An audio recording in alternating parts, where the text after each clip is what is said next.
বুঝতেন, এতিমের কষ্ট বুঝতেন, এতিমের কাজের কষ্ট কি বুঝতেন। জি, কথাটা বলতেছিলাম, আমার আপনার নবীজি সাল্লাল্লাহু আলাইহি ওয়াসাল্লাম ইতিম ছিলেন। নবীজি সাল্লাল্লাহু আলাইহি ওয়াসাল্লামের ইতিমের দরদ বুঝতেন, কষ্ট বুঝতেন। তো নবীজি সাল্লাল্লাহু আলাইহি ওয়াসাল্লাম ঈদের জামাত পড়লেন। ঈদের জামাত পড়ে যখন বাড়িতে ফিরবেন, এমন সময় দেখেন ঈদের মাঠের মধ্যে একটা শিশু কান্না করতেছে। নবীজি সাল্লাল্লাহু আলাইহি ওয়াসাল্লাম তাকাইয়া দেখলেন যে বাচ্চাটা এমন ভাবে কান্না করতেছে।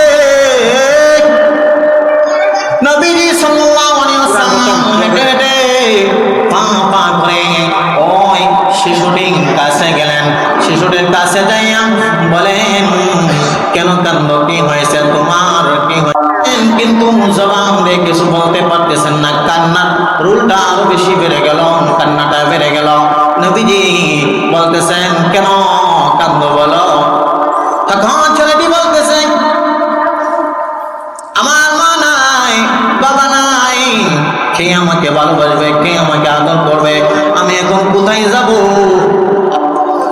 আমার আপনার নবী রাহমাতুল লিল আলামিন তখন এই ছেলেটিকে সাথে করে নিয়ে গেলেন। নিয়ে যাওয়ার পরে বাড়িতে যাইয়া আম্মা জান আয়েশা রাদিয়াল্লাহু তাআলা আনহাকে বললেন, কারণ নবীর স্ত্রী হলেন আমাদের আম্মা।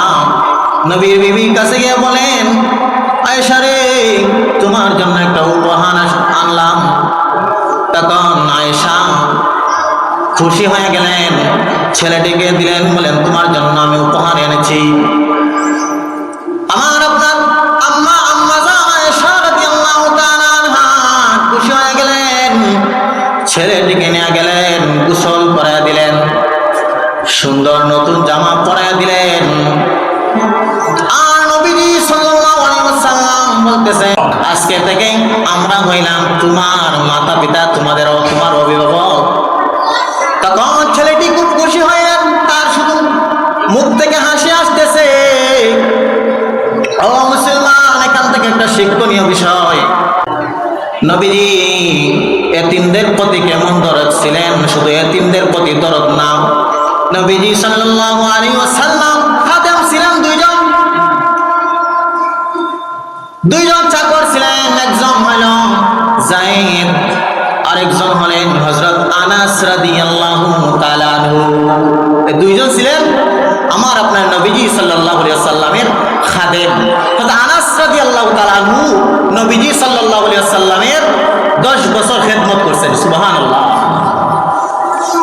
হযরত আনাস রাদিয়াল্লাহু তাআলা আনহু 8 বছর বয়সে নবীজির খেদমতে এসেছিলেন। 10 বছর পর্যন্ত নবীজি সাল্লাল্লাহু আলাইহি ওয়াসাল্লামের খেদমত করেছিলেন।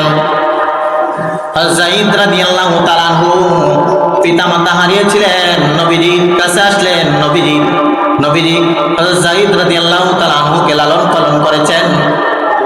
ও মুসলমান, হযরত আনাস রাদিয়াল্লাহু তাআলা আমরা যে নবীজির খেদমত করেছি, নবীজি আমাদেরকে কোনোদিন দমক দিয়ে কথা বলে নাই। নবীজি আমাদেরকে আদেশ নির্দেশ দিয়েছেন, কিন্তু এমন কঠোরতা ভাবে কোনো নির্দেশ দেন নাই, আদেশ দেন নাই। কিন্তু 10 বছর পর্যন্ত আনাস রাদিয়াল্লাহু তাআলা আনহু নবীজির খেদমত করেছেন। আনাস রাদিয়াল্লাহু তাআলা আনহু বলেন, নবীজি সাল্লাল্লাহু আলাইহি ওয়াসাল্লাম আমাদের সাথে এমন আচার ব্যবহার করেছেন, কোনোদিনও নবীজির কথায় আমরা কষ্ট পাই নাই। মুসলমান, একটা চিন্তা করার দরকার। আজকে তো আমরা মসজিদের ইমাম সাহেবকে ধমক দেয়া দেই, মসজিদ সাহেবকে ধমক দেয়া দেই। মুসলমান, এখান থেকে শিক্ষা করার দরকার। যেই নবীজিকে সৃষ্টি করা না হলে তামাম কায়নাত কোনো কিছু সৃষ্টি হইতো না।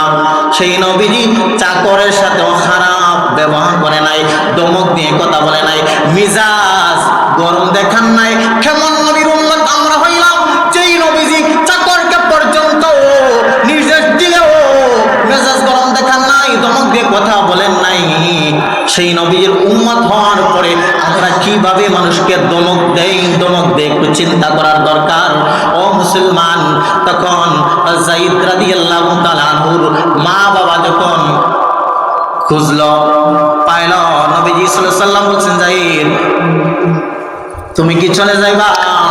তোমার মা বাবার সাথে চলে যাও। যায়েদ বলতেছে না, আমি নবীজির কাছ থেকে যে ব্যবহার পেয়েছি আমি আর কখনো আমাদের মা বাবার সাথে যাব না, তাম পৃথিবী যদি আমাকে দেওয়া হয় তারপরেও আমি নবীজির কাছ থেকে যাব না। এই ছিল নবীজির ব্যবহার। ও মুসলমান, এই জন্য কোনো মানুষকে জবান ধরে কষ্ট দেওয়া যাবে না। কারণ একটা মানুষ যদি আপনার কাছ থেকে যদি কষ্ট পাই, সে যতক্ষণ পর্যন্ত আপনাকে মাফ না করে দিবে ততক্ষণ পর্যন্ত